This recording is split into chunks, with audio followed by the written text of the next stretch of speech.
Today you're going to learn a single rule from Robert Fischer that allows you to minimize blunders, lose less often, and increase your chess performance in no time. So let's think about the current position that we can see right now on the board. It is white to play. How would you play if you were playing white? Just think about that for a second, and then we'll move on and see what happened in the actual game. It's a very common position, and that's why I picked it. In the current example, white decided to trade off bishops, so he took here, black recaptured. After that, white played knight to h1. Don't ask me why. And here, black could play knight to h3, which is a little tactics opening up the f-file for his other pieces.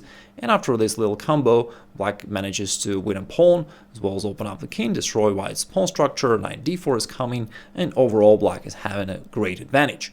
So that's what happened in real game, and in a little while, we will see what should have happened instead. Here's another example. This time the position is completely different. It is black to play, and still I'm going to ask you to think about this for a second and to suggest a move that you would play here if you were to play black.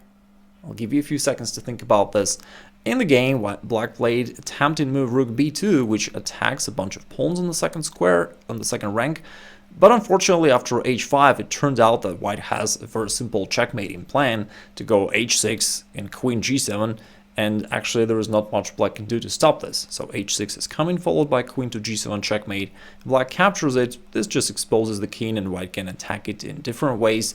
Maybe knight g5, followed by queen h6, queen takes h7, and black is defenseless, and he's going to lose.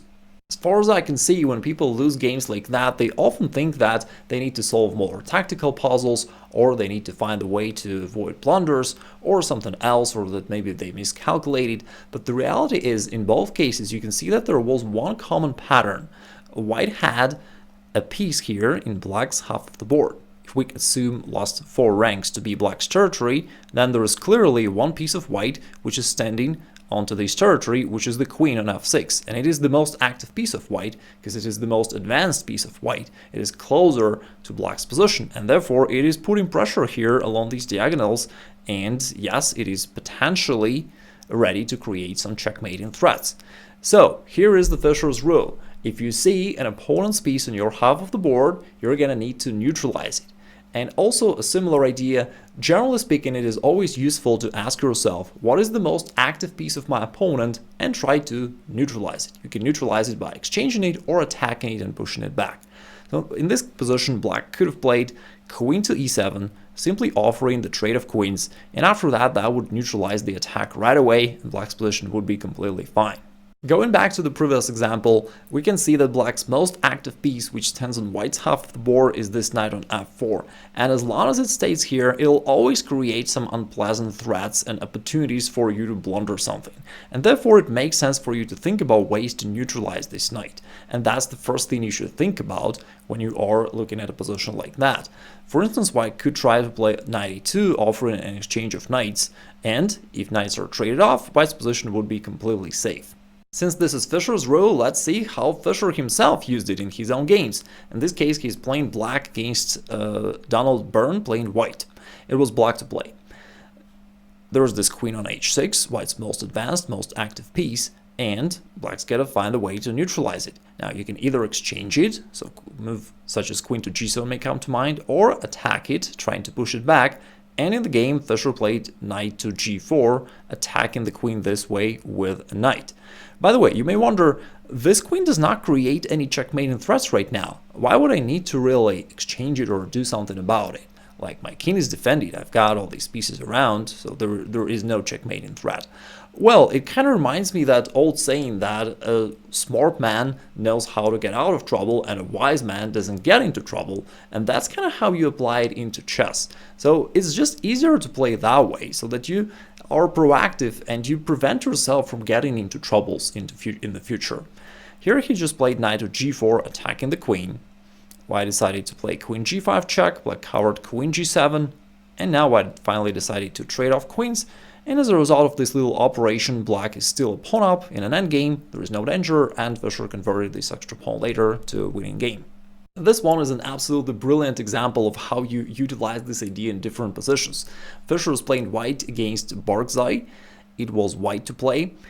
There's clearly this knight on e4, most active piece of black, and therefore we know we gotta neutralize it. Fischer is going knight to d2, attacking this knight twice, and black was willing to trade it off. Cool.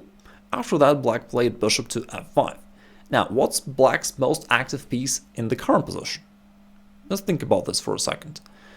Probably it is this bishop on f5. Although it is not located into white's territory, into white's half of the board, it still fires at white's territory. And theoretically, it is unpleasant, and you still could blunder something, let's say, by playing queen to c2 inaccurately if it's a blitz game. Alright, so what do you do when there is opponent's active piece that's shooting at your territory? It's still advisable to trade it off. And Fischer goes bishop c2. Even though in the current position it may be said that this is like a bad bishop of black because of the pawns on that color, but still Fischer is willing to trade it off. Now after this exchange, black played rook c8.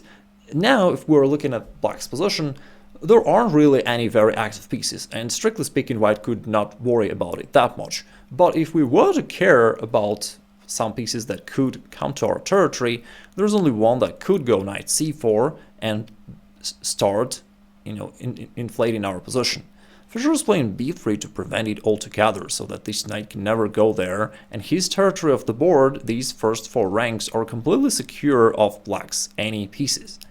The great advantage of this method is that you don't have to be a brilliant tactical player, you don't need to calculate variations, you don't need to visualize anything, you've simply been smart and lazy in a good way, right? So you don't want to overwork yourself, you've secured everything up front, and now you can just sit back, relax, and enjoy a comfortable position. Black played knight to d7, and now after white secured his position completely, there is no danger, he then started to think about his active actions, and he marched forward with pawn to e6, trying to do something active. After this exchange, now white's rook on e6 is already putting some pressure over here. Black tried to counterattack, and there were different ways for white to handle this. Fischer played bishop a5, quite a creative way. It's not even a sacrifice, because after queen takes a5, white can get back this bishop on e7. This actually happened in the game. Queen takes, rook takes here. Now white has this active rook on the 7th rank, putting pressure, attacking the knight. Black played queen to d8, hoping that the rook would go back, but Fischer played a nice counter-strike, knight to g5, threatening queen takes h7 checkmate. Together with a knight, that would actually be a checkmate, and black just resigned here. So that's how seemingly simple white converted his attack. Oh, by the way, what if knight of 6? Let me ask you, how would you play here if you were white? Let this be our puzzle of the day. Why did black resign? How would you play here if you're white?